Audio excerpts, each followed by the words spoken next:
Salut à tous et bienvenue sur ma chaîne si tu viens d'arriver.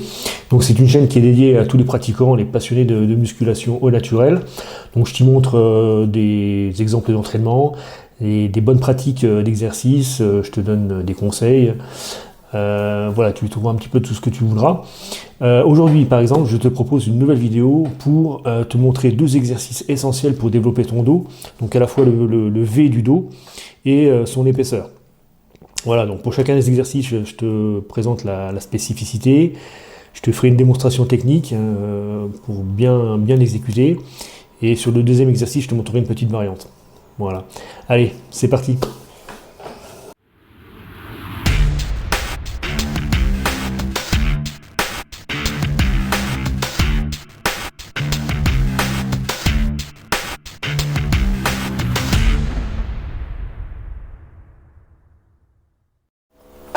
Alors pour ce premier exercice de tirage poulie haute verticale, c'est un exercice qui va développer le grand dorsal. Donc le grand dorsal que tu peux voir ici, il s'attache sur l'humérus, donc c'est lui qui va être responsable de l'extension du bras. C'est-à-dire que quand tu as le bras devant toi, comme ça, et ben c'est lui qui va faire en sorte de le ramener le long du corps.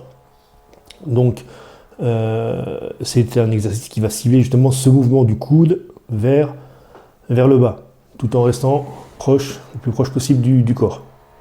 Voilà, et c'est là qu'il va travailler, c'est là qu'il va se contracter. Alors, vous pouvez faire l'expérience, mettez votre main sur le grand dorsal, et dès que vous abaissez votre bras, vous le sentez se contracter, tout simplement.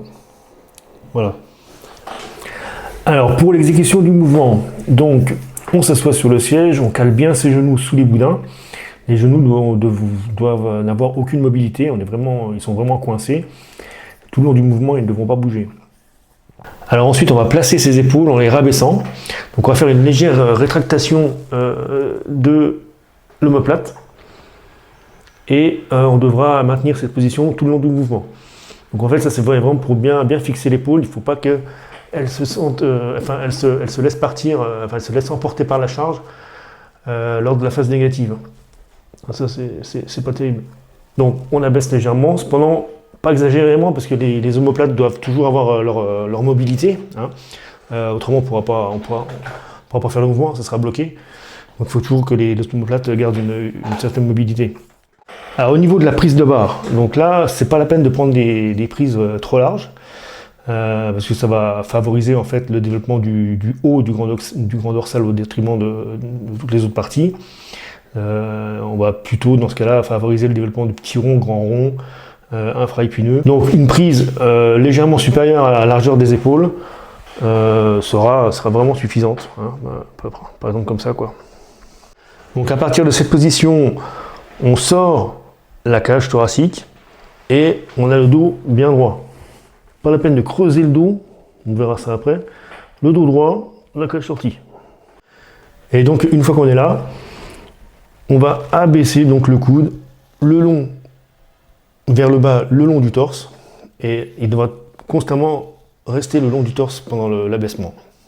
Pas la peine, il ne faut pas avoir les coudes sortants ni entrants lors du mouvement. Pas ça ni ça quoi. C'est là. Voilà. Et les coudes, c'est un mouvement de coude, vraiment, pas de bras, ça c'est important. On ne travaille pas les bras, on travaille le dos. Donc c'est le coude qui pointe vers le bas. Après, on arrêtera la barre au niveau du menton, ce ne sera pas spécialement la peine d'aller plus loin. Donc, vous voyez, là, c'est pas trop ce que je fais, je vais un peu trop loin. Parce que disons qu'au-delà du menton, après, c'est plutôt les biceps qui prendront le relais. Donc, ce sera moins efficace. Alors, je vous montre une erreur, par exemple, qui n'est pas vraiment une erreur, mais quelque chose qui va diminuer l'efficacité du mouvement. C'est que si vous inclinez votre dos et que vous creusez le bas du dos, et ben donc, ce que vous allez faire, c'est que ce sera plus un mouvement pour l'épaisseur du dos où vous allez rétracter les omoplates. Donc en faisant ça, en fait, on va plutôt travailler les trapèzes et les rhomboïdes. On est dans ce mouvement plutôt là qu'une extension du coude.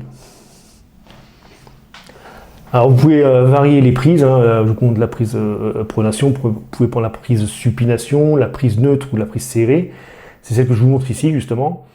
Donc elle est intéressante parce que pour moi, elle travaille vraiment le grand dorsal plutôt que donc la partie moyenne et basse du grand dorsal plutôt que le haut avec les petits et grands ronds. C'est le fait de travailler donc dans ce plan vraiment de l'extension du coude et dans le plan, ce qu'on appelle le plan sagittal. Voilà, donc là, on va travailler vraiment partie moyenne et basse du grand dorsal, alors que si on va écarter, c'est plus le haut du grand V avec le petit et grand rond qui va travailler. On passe maintenant au deuxième exercice, donc le tirage à la poulie basse, tirage horizontal. Alors comme je te disais, c'est un exercice qui va là spécifiquement développer l'épaisseur du dos plutôt que le V. Pourquoi? Parce qu'en fait, il va cibler donc les muscles trapèzes et rhomboïdes que je te montre ici. Donc c'est les principaux muscles responsables du rapprochement des omoplates.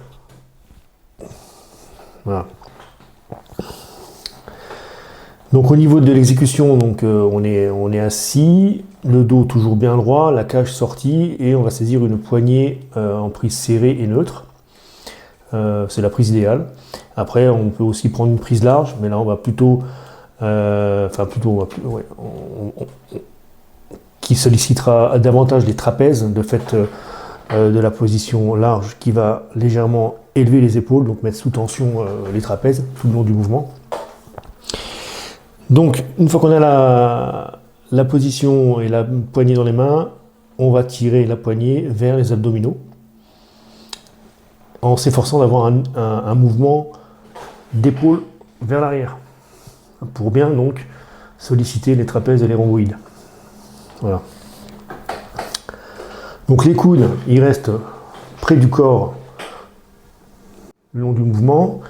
Inutile d'avoir les coudes sortants parce que là, vous l'aurez compris, c'est les bras qui travaillent, hein, c'est un mouvement de biceps. Donc les coudes, épaules vers l'arrière et les coudes le long du corps. Alors je te montre une variante que tu peux faire à la poulie basse qui te permettra de travailler le grand dorsal également comme à la poulie verticale. Et oui, effectivement, si tu as un mouvement du coude qui pointe vers le bas, eh bien donc tu vas te retrouver avec le mouvement du tirage précédent à la poulie verticale, où donc c'est le grand dorsal qui va travailler. Alors c'est une variante qui présente un intérêt puisque tu travailles ici en unilatéral. Donc de ce fait, il n'y a pas un côté qui va prendre l'ascendant sur l'autre, puisque les deux muscles vont travailler indépendamment. Voilà pour ces deux exercices de tirage qui vont te permettre de développer ton dos, donc à la fois le lever et l'épaisseur. Des exercices essentiels et très souvent pratiqués, alors plus ou moins bien. Là, je ne t'ai pas parlé beaucoup des erreurs qu'on peut rencontrer. Je le ferai certainement dans une autre vidéo si tu le souhaites. En tout cas, voilà, si ça t'a plu, n'hésite pas à t'abonner, à me mettre un petit pouce. Si tu as des commentaires à faire, n'hésite pas non plus. Tu peux me dire si ce sont des exercices que tu pratiques, s'ils sont bénéfiques pour toi, si tu les préfères à d'autres ou le contraire. Voilà, et je te laisse là, je te souhaite une bonne semaine et puis je te dis à bientôt. Allez, salut!